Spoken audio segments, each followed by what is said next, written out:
And hello, Miss Romola. Nice to meet you. Nice to meet you and a big congrats on One Life, a film like its subject that has such a great big heart, and I love it. Thank you. You're so welcome. Now take us from the very beginning. What got you interested in joining the cast as the real life Doreen Warriner? There were so many reasons why I wanted to be part of this film. The screenplay was just absolutely beautiful. I cried when I was reading it, which doesn't happen that much anymore. There were incredible actors already attached to the project. I mean, Anthony Hopkins, Johnny Flynn, Helena Bonham Carter, heroes of mine. And it was the opportunity to tell a really unbelievably beautiful story that is all true about a real man who really did something very exceptional with his life. And it's a great privilege as actors that we get to spend our time telling a story like this. That's right. And the subject, I mean, the theme itself is as relevant today as it was then, right?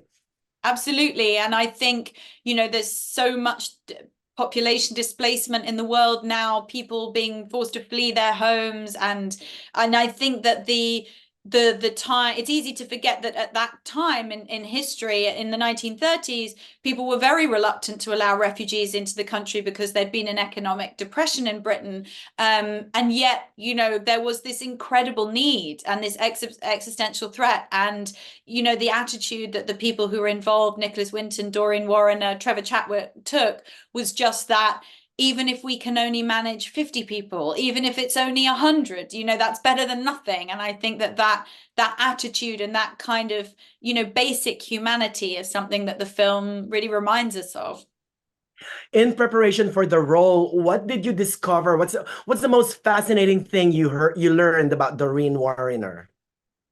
Well, she became an economist in the 1920s, and for a woman to become an economist, to study economics at university in the 1920s in Britain was incredibly rare. And she was just a powerhouse. She was a linguist. She wrote these diaries that gave us incredible access into her and her life, and she was just the kind of person that would go out to in the morning to do meetings. Then she'd go and like rush food to a family in need. And then she'd go and have her hair done. And then she'd go to a party. And you just got the sense that she was like helping people, having fun, like just living a really full and vivid life. And yeah, she was just a legend. You know what? I know you didn't share any screen time with Sir Anthony Hopkins, but he was amazing in this film.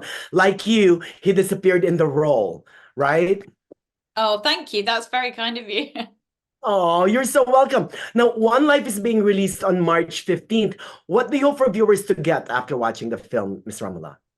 I honestly think there isn't anyone I couldn't recommend this film to. It's a very beautiful experience to watch. I mean, I saw it like with my children. I think it's an experience that you could take your parents to or your partner. It's just a beautiful film about the capacity of human beings for goodness. A time where I think, we could all be reminded of that.